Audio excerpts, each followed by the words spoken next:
and I'm delighted to be welcomed by two special guests today. We've got Vivek and Bryan from GAIL, which is the Global AI Leaders Network. And we've been working with GAIL for quite a long time now and seeing the evolution of their products. So I'm really excited to delve into what the guys have been up to and help to understand that in a bit more detail. So Bryan and Vivek, welcome to the podcast. Thanks, Tim. It's a pleasure to be here. And I wonder whether you could just start off by, telling us a bit about what GAIL is and what was the sort of the reason for starting it in the first place. Maybe I'll come to Vivek on that. Great. Thank you so much for that, Tim. So, we spoke with a lot of AI leaders, business leaders, about 200 across various industries. And there are few themes that kept coming across when it came to challenges of implementing, scaling AI in their businesses. And some of those were around data and the quality of data and data integrity. But the other one they really called out was the whole AI literacy piece, that how do they rapidly upskill their organization, because it's not only about the tech, but it's also about the fluency and the literacy when it comes to AI. And that's where the sort of thinking around GAIL was born, to make sure that we could help organizations in terms of scaling up AI and putting AI literacy at the heart of it. So Bryan is really our expert when it comes to AI literacy, but as we'll come on to now, we have created this course, which is CPD accredited and of course endorsed by UKAI as well. But it all started with the challenges of scaling AI and what needs to be done. Amazing. And you mentioned at the beginning there that process of going out and speaking to lots of other businesses. Can you sort of help us understand some of the things which they were sharing, what their challenges were? Because that's really interesting to hear what other businesses are facing. So they came up with 5 key challenges, Tim. So I would say the first one was around data. How do they have good quality data, etc., which can be used for AI, and many organizations are investing a lot in that. And it's an ongoing process. So that was a big area of focus. The second area of focus was around AI literacy and upskilling the organization, which we talked about. The third one that really stood out was going from pilot to scale, because when we were speaking to them, a lot of them had started pilots, but they were stuck in that pilot mode and lots of initiatives going on, but not too many scaling. The fourth one was around governance. So some of the organizations we were talking to are global organizations. Should it be very centrally governed? Should you give the country some freedom to experiment? What is the right balance between that? And then finally, the last one was around ethics and compliance, which is, we all know about the EU AI Act, for example, with legislation and regulation lags the speed businesses are moving at when it comes to AI. So that was another topic of how do we set up the right guardrails so we are sort of following responsible and ethical AI guidelines in those organizations. Bryan, anything, you were part of some of the interviews, anything you would like to add? Just with a slightly broader brush here, I think one of the things that these organizations all seem to be lacking is confidence, right? Mm-hmm. And so where to get started, how to get started, are we behind, are we ahead? And a lot of them tend to think that either on one end that AI was this magic black box that they could put things into and get everything they want, and on the other end they saw it as a threat. So that lack of literacy and basically understanding the know what behind AI to get to the know how. And I think there's 5 or 6 things that Vivek just masterfully listed off there is really around that know how. But in that gap, my impression was, after listening to dozens of these conversations, was it was confidence. Where are we? What do we really need to know? What kind of skill do we need? How do we do a pilot? How do we ensure that we have the right governance in place? So there does seem to be some level of crisis and confidence about even getting started with AI.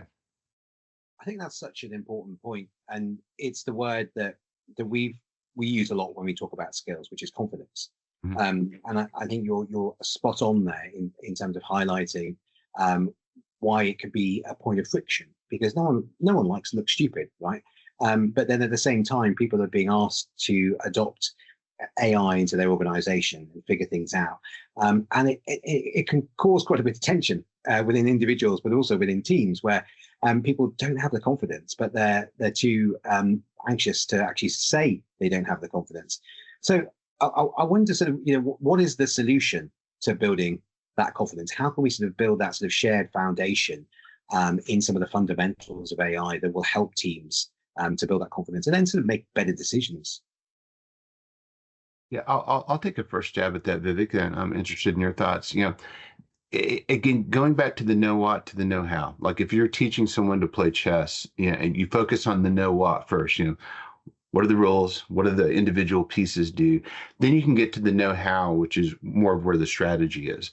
So in looking for those educational interventions, which we believe is kind of the bedrock for building that the literacy that you need, when you go to the marketplace, it's either too conceptual, it's too blue sky, you can't quite nail it to the wall, or it's so technical that it requires this huge, body of technical knowledge to be able to adopt it.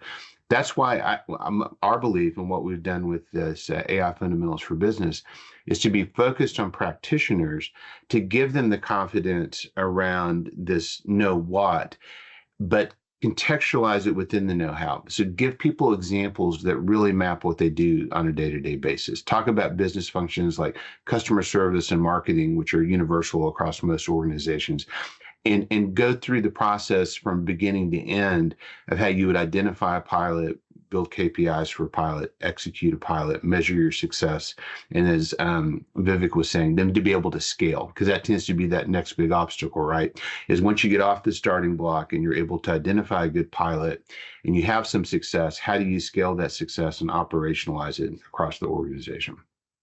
Yeah. And if I just build on what Bryan says, so the sort of training component is important, and we know that. And I just love what Bryan said in terms of how we made it quite pragmatic, not too theoretical or not too technical, but just pitched at the right level. But I think, Tim, I'm sure we've all heard of the 20-70-10 concept. So learning by doing is important, and having that sandpit where employees and individuals and teams can experiment with certain use cases, I think is really important. And it doesn't mean doing thousands of pilots, but I think in many functions, there's an understanding of what is working. So, we talk to a lot of marketeers and across different industries. AI for content creation, if you do it right, is creating good impact. AI for localization, AI for insight generation, etc. So how do you in that sandpit experiment, and then more importantly go from pilot to scale to create the value at an organizational level? It's interesting you mentioned the sandpit there, Vivek. That's quite a sort of a good concept for people to be able to learn within. And I think back to when I was a kid, I had a sandpit, and I used to like making things in there and playing around. But there was no risk or anything. It's just a nice way of playing. I think play is really important to learning. But I wanted to understand, how are you seeing examples of sandpits? What does that mean in reality? Are you talking about tools that allow you to have sandpits? Are those are you building tools, or is this something within an organization where they're building their own sandpits? It's a great question. So I think it's at least the way we've been working with companies, it's we're not necessarily building tools or building more education, but obviously if they want to move fast and they want to experiment, how do you have that sandpit so you don't have to go through the big company sort of procurement processes and guidelines and lots of regulations. It's not about not being compliant, but at that very early innovation stage, how do you have that process and setup so you can bring a new partner in, technology in, platform in, run a use case, trial, experiment, and that's done at speed.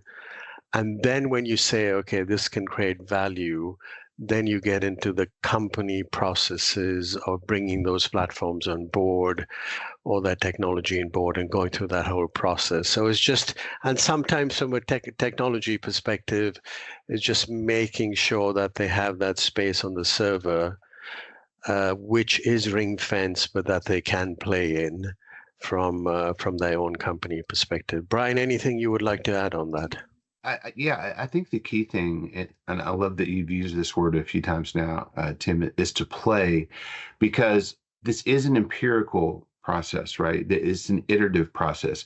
You're going to go in and you're going to fail. Even the best of engineers and practitioners, you're going to fail hundreds of times before you get your simple project right. And that's different, right? You have a lot of high achieving people that are used to nailing things the first time, or after a couple of iterations and drafts. And this is a highly iterative process. So you have to change the culture of what you think around failure and success, and enable people to go in and play with the understanding that you're going to see a lot more failure than success. Right. So being able to go in and conduct constructive postmortems. Why didn't this work? What did we learn? What do we need to do differently next time? How do we memorialize this process so we're constantly building and learning, and then democratizing those lessons learned over to other teams who are starting to play and go through the process? But understanding in the beginning that you're going to go in, you're going to try something, it's going to fail, and you're going to try again and go back and forth. Culturally, it's a very different way of solving problems than organizations have done in the past. And it's going to create cultural shifts. And we've seen this happen. Culture eats strategy for breakfast.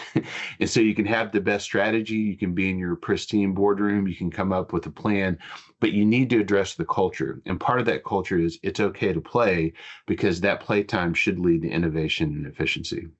Yeah, it's something that we talk about quite a bit when we're talking about this as the mindset.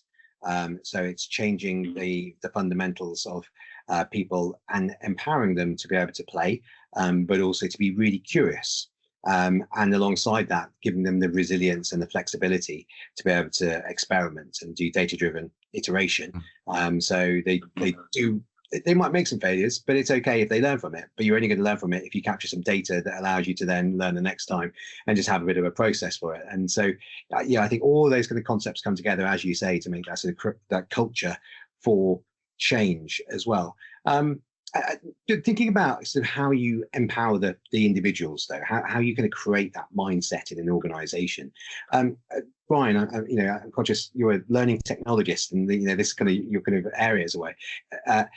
What advice and what do you do at GAIL that empowers individuals in an organization to sort of start to adopt that mindset?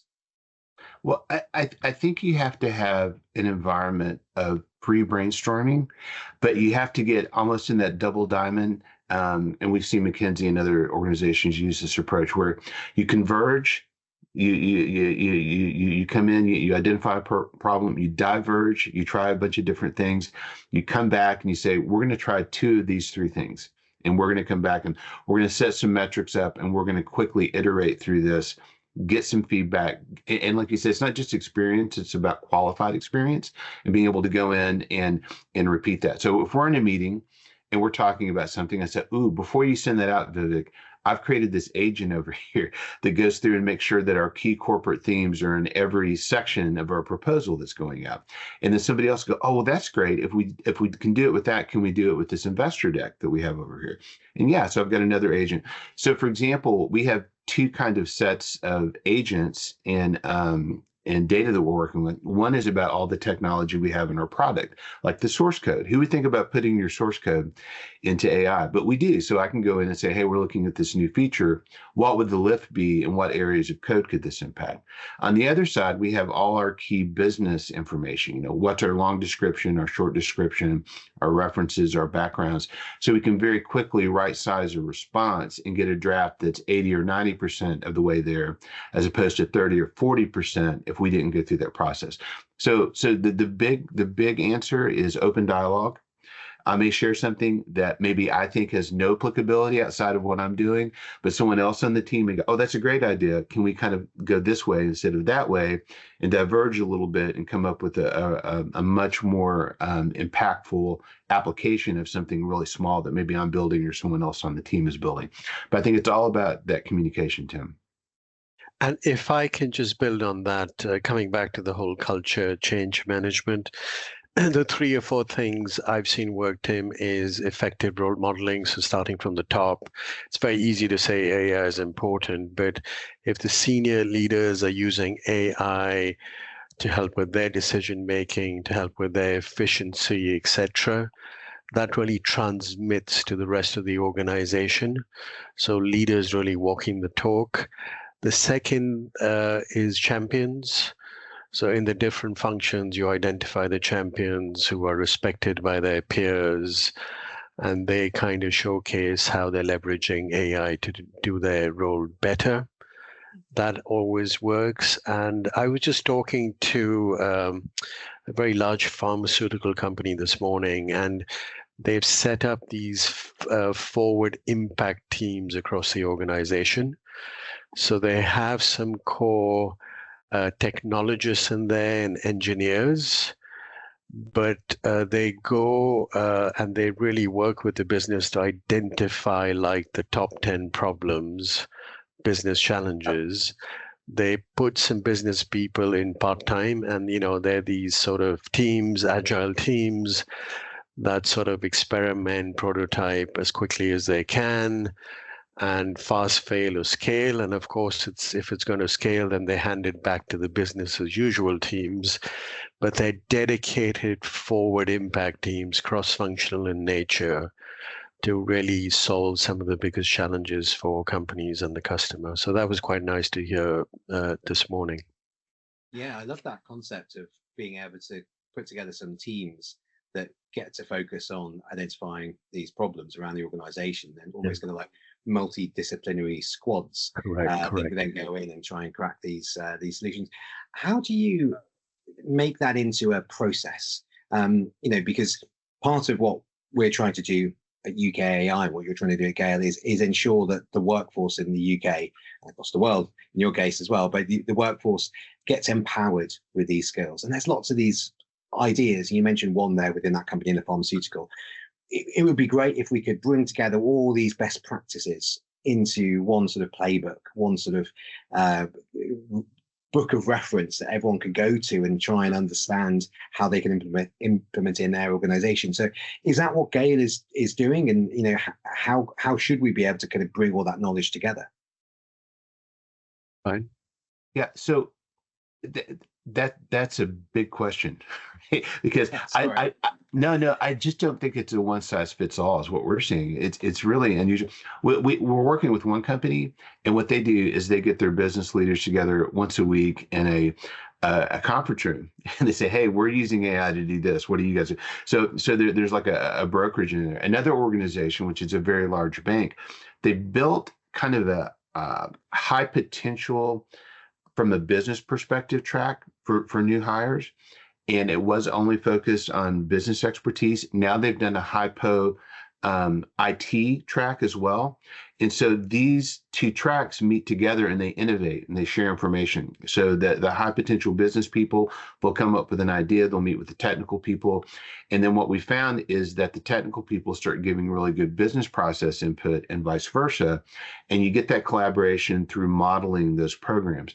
I don't think it has to be that rigid, but as one of the things I had on my notes going into today's session was this whole thing about intentionality. It is like moving forward with intentionality with AI, and that intentionality needs to match the tone, tenor, and culture of your organization. And I actually saw this posted on several social media sites this week. A lot of organizations, their C-suite is doing a weekly webinar where they're showing how they use AI. And it's about getting the dialogue open. It's about breaking down barriers and enabling people to share. But you're going to be looking for innovation in parts of the organization that you may not have looked too hard before. And I think that's going to be one of the key things, is being able to ferret out those pockets of innovation.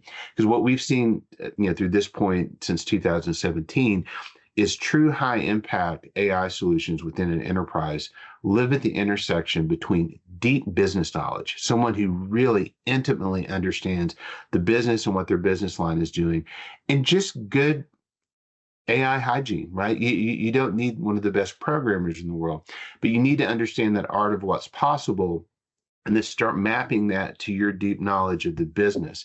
So you have the technical people on one hand, but it's the non-technical people that are going to have the big impact. So giving them that confidence, since confidence is the opposite of fear, giving them that confidence to be able to move forward and know when and how to collaborate with the technical side is something that the organization is going to have to kind of fit into how they're structured uniquely within their markets and the types of products and services and corporate culture that they have. But that's something we know that everyone's looking at. How do we do it? It's like, how do you operationalize innovation in general? How do you do that? And how do you find the right people in your organization to tap into?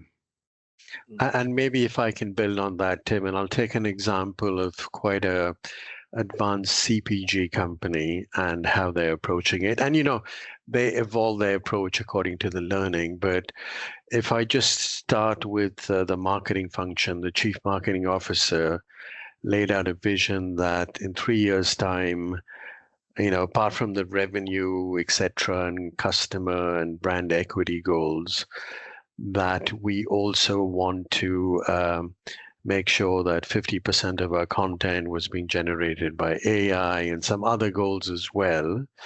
And then what they did, they had the vision, they had the objectives.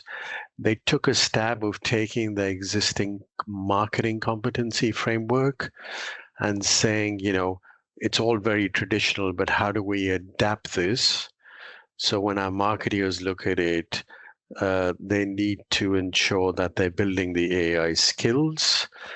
And then to support the marketeers, they have the training programs, they're sort of learning by doing, and they're encouraged to do that. They've joined some of the GAIL sort of special interest groups, which focus on deep dive AI marketing topics.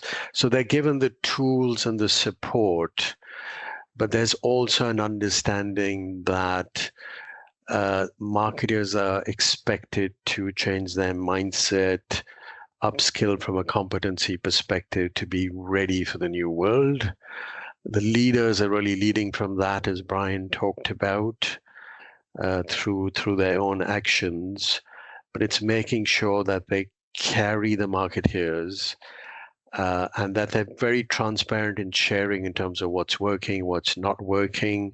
Something is working in one part of the world that's replicated across the world. With cultural sort of tailoring and so on. But it's a very intentional, structured goals, competency framework, upskilling, and the future marketeers are really the ones that have these skills, human plus AI, going forward.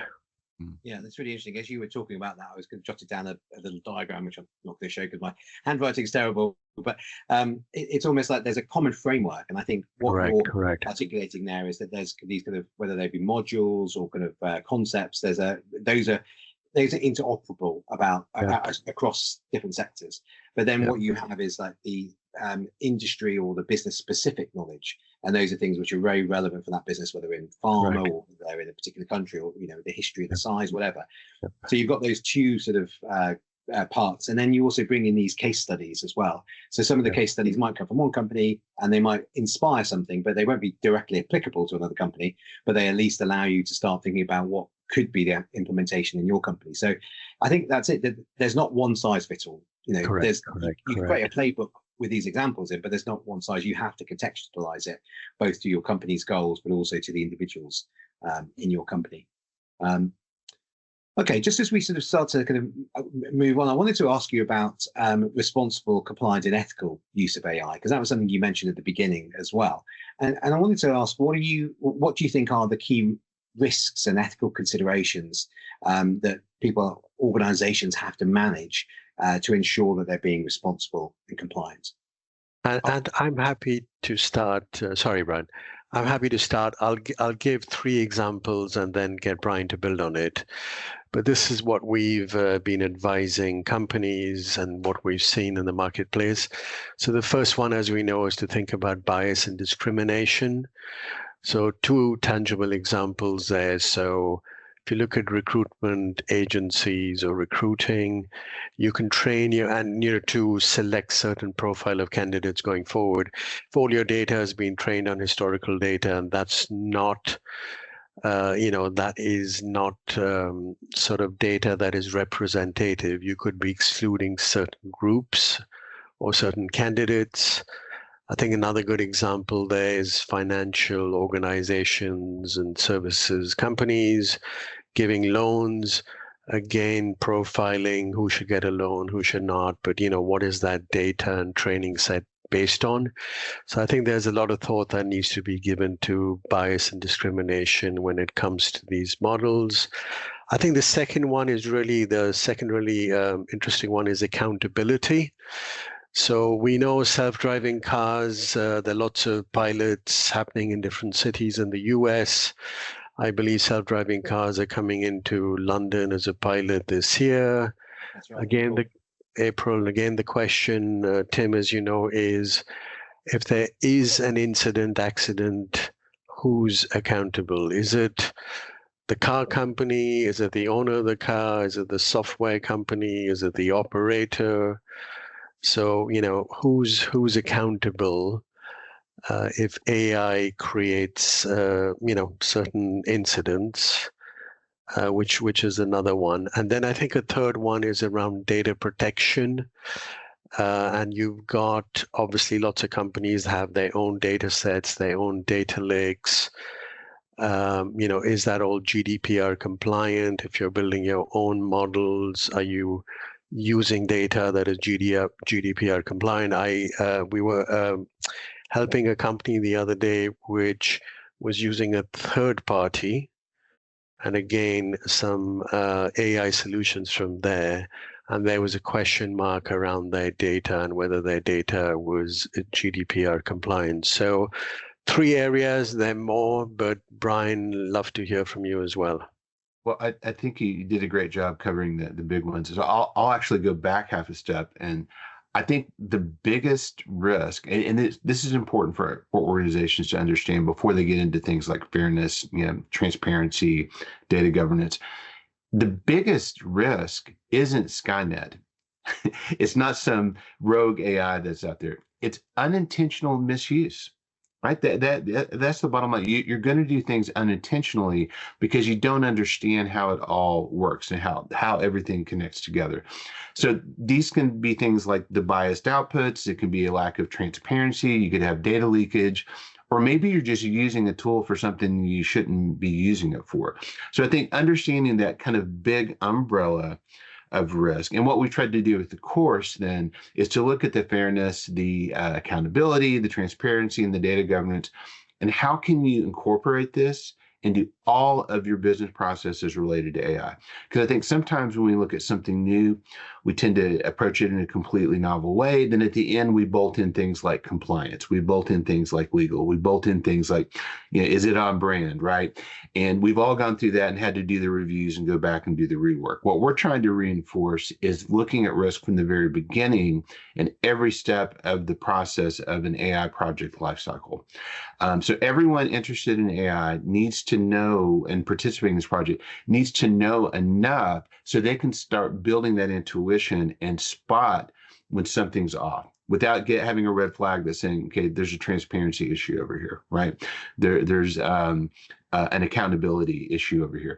How can we build enough awareness through courses like this AI fundamentals so that people can start building and exercising that level of intuition? Because responsible AI works best when it's not just something that's a bolt-on, it's a new compliance, but it's embedded within the culture of your teams that are working on AI.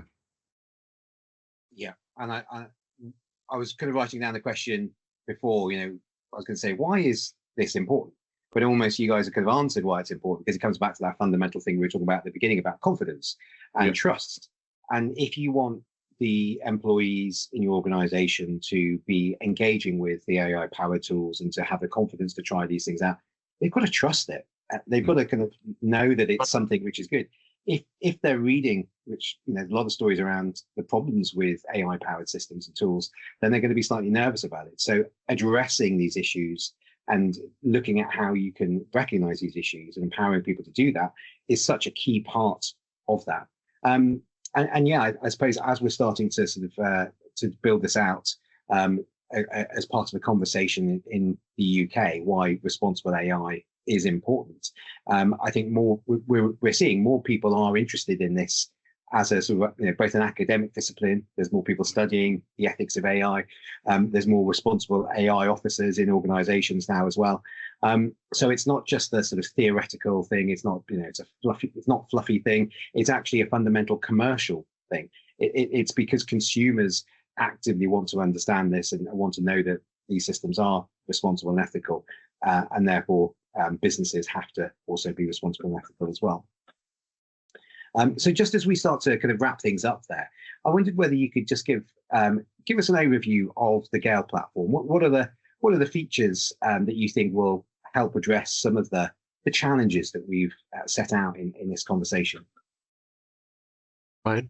Yep. So when you're looking at innovation in general, right? If we were to give people how do you innovate and drive growth with AI, which is one of the sections of the course, actually, it was a shameless promotion there, is to look at areas that don't focus on the technology first, focus on the business problem that you're trying to solve. And as you're doing that, look at repetitive work, look at bottlenecks, decision bottlenecks to scaling, poor visibility, feedback loops. And so one of the areas that we're focusing on is looking at the concept of horizon scanning within highly regulated industries like life sciences, financial services, oil and gas, where every day there could be 40,000 changes in regulations. So in terms of a human being able to go through that, humans really aren't made to look at that volume of data, right? So first of all, using AI to go through and pull in and synthesize those signals is quite important. And then using AI then to rag them out to red, amber, green, right? And then to use AI to take those changes to look where your organization's at, come up with the obligations, which are the things you need to do, recommend actions for you to take to be in compliance. So we've taken something that if organizations are doing this, they have 2 or 3 people per business line that they're paying full salaries to go out and collect data, and they're not getting past the first step of where we're at, which is just understanding what the signals are and where they're coming from, not looking at the applicability, the business impact, recommending actions. So I think that's a good use case of using AI, right? We're taking something that's at too high of a volume for humans to go through. It's something you'd have to throw a lot of humans at because it's a repetitive task, even though it's perhaps done across multiple business units. So we've removed the barriers of scalability. We've operationalized existing intelligence to go through and create the RAGs. And then we're using SOP precedents to recommend actions. So that's something we're really excited about, because people are like, gosh, that used to take us 3 months to do that, or that's too expensive, or we're only doing this in a spreadsheet and we're not sharing it with our other business units. So we're able to centralize, create scalability, and take out some repetitive large-scale tasks that just aren't practical for human beings to take on. And so we're really excited about that. We have a couple of early pilots. The feedback that we've received has been tremendously supportive of the idea. And we're excited about it. So hopefully this is just the first of many such tools that we're developing, and we've learned so much in the process just sitting down. And that's part of what Vivek is driving with these special interest groups, is getting a group of practitioners in a room saying nothing leaves this room. Let's get it all out on the table. Let's talk about the brass tacks here of what are obstacles, how are you driving success, how are you overcoming these kind of barriers. And then what we're doing is we're taking that kind of IP around compliance and regulation, and we're operationalizing and scaling that with AI. And if I can just build on that, because Brian's talked a lot about the platform we have, but if you look at this from an advisory perspective, Tim, so, AI strategy, every company, depending on the size, region, industries, is at a different place. So how do we make sure or give them advice that helps them get to the next level without making many of the mistakes that other organizations have had? The second area is around AI ethics, governance, compliance, responsible AI, so helping companies with that.